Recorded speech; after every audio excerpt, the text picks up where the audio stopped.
Dunia pesugihan selalu menyimpan misteri yang gelap dan penuh konsekuensi. Film pesugihan Sate Gagak ini sangat lucu. Komedi pesugihan yang dengan ritual telanjang untuk berjualan sate gagak ke para hantu-hantu yang beraneka ragam. Ada pocong, genderuwo, kuntilanak, dan lain-lain membawa kita masuk ke dalam kisah mencekam tentang ambisi, keputusasaan, dan harga yang harus dibayar untuk kekayaan instan. Dalam review ini, kita akan membahas alur cerita, kekuatan atmosfer horor komedi, hingga pesan tersembunyi yang membuat film ini terasa lebih dari sekedar tontonan seram. Masalah keuangan. Anto bekerja dengan penghasilan kecil dan hidup pas-pasan. Ia ingin menikah tetapi calon mertua meminta mahar cukup besar. Anto panik mencari cara mendapatkan uang cepat. Ia bertemu dua temannya yang juga sedang kesulitan finansial. Mereka menemukan buku ritual pesugihan Sate Gagak. Awalnya mereka ragu, tapi karena terdesak mereka memutuskan mencoba. Mereka melakukan ritual sesuai buku, menangkap gagak dan membuat sate tengah malam. Dengan keadaan harus jual sate dengan telanjang bulat tidak pakai baju sehelai sama sekali. Dengan kondisi jualan sate dengan telanjang sambil ketakutan, tiba-tiba pelanggan pertama datang secara aneh. Seperti genderuwo, otomatis pas sosok datang kita gemetaran sambil telanjang bulat. Kita memberanikan diri untuk menawarkan sate gagak dan genderuwo memakan sate lalu pergi membayar mahal. Keesokan harinya setelah itu, mereka berulang kali tiap malam telanjang bulat buat jualan sate gagak. Pelanggan lain berdatangan. Mereka menyadari pelanggan tersebut adalah makhluk gaib, pocong, kuntilanak, dan lain-lain. Mereka menyadari pelanggan tersebut adalah makhluk gaib, pocong, kuntilanak, dan lain-lain. Meski takut, mereka tetap melanjutkan karena uang yang didapat nyata. Warung mereka mulai ramai setiap malam.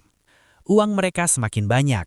Anto bisa memenuhi kebutuhan mahar. Kehidupan mereka berubah drastis.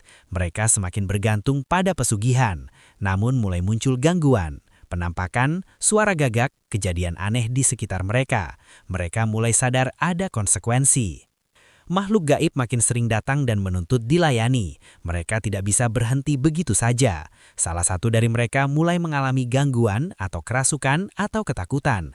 Situasi menjadi kacau antara komedi dan horor. Mereka mencoba menghentikan ritual, tapi justru diteror lebih kuat. Sosok gaib utama muncul dan menegaskan bahwa mereka sudah terikat. Pesugihan meminta bayaran atas kekayaan yang diberikan. Mereka panik dan mencoba cari cara keluar. Terjadi konflik antar mereka karena takut jadi korban.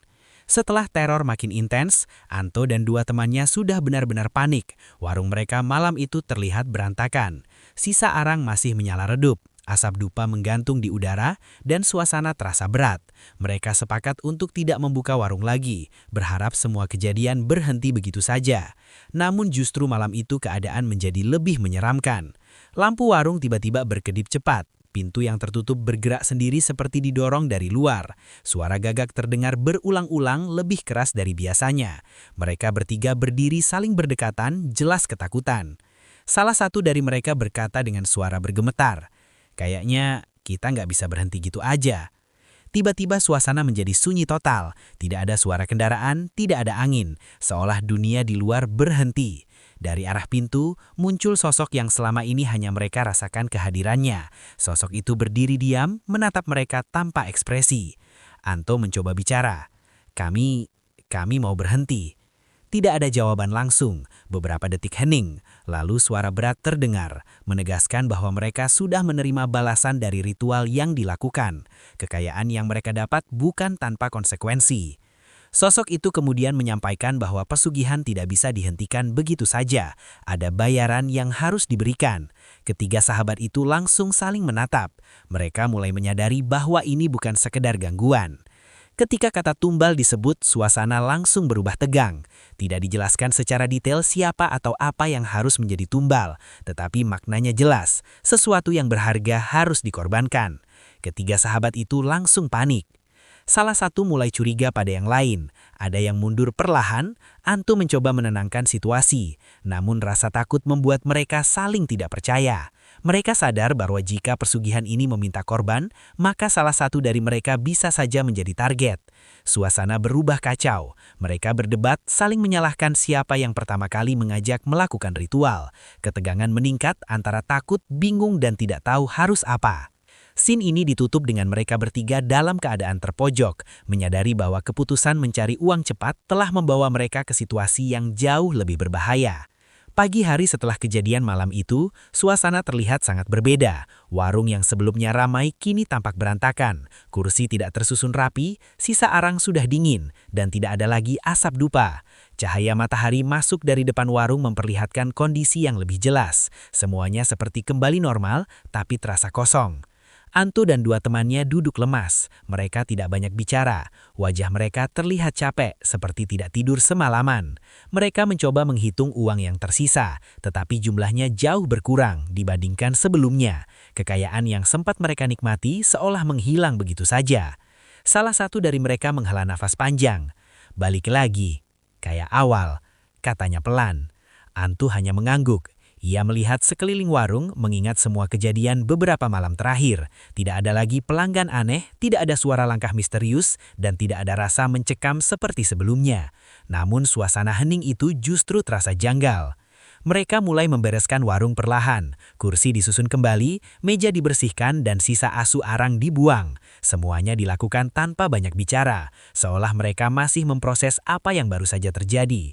Saat Anto keluar sebentar ke depan warung, kamera mengikuti langkahnya. Jalanan pagi terlihat normal, orang lewat, suara motor, aktivitas biasa. Tidak ada tanda-tanda kejadian aneh. Ia menarik nafas lega. Namun ketika ia hendak masuk kembali, seekor gagak terbang lendah dan hinggap di papan warung. Anto berhenti dan menatapnya beberapa detik, burung itu diam, hanya mengeluarkan suara pendek sebelum terbang pergi. Anto masuk kembali ke dalam. Temannya sedang membersihkan tungku. Ia menemukan sisa asu yang masih tersisa di sudut. Saat asu itu disingkirkan, terlihat potongan kecil kertas yang tidak terbakar sempurna. Tulisan di kertas itu hampir tidak terbaca, tapi masih terlihat sebagian kalimat ritual. Temannya terdiam, lalu menatap Anto. Anto juga melihatnya, tapi tidak berkata apa-apa. Kamera perlahan menjauh dari warung. Suasana kembali seperti hari biasa, namun dengan kesan bahwa sesuatu belum sebenarnya selesai. Film ditutup dengan shot terakhir. Seekor gagak terbang melintas di langit pagi.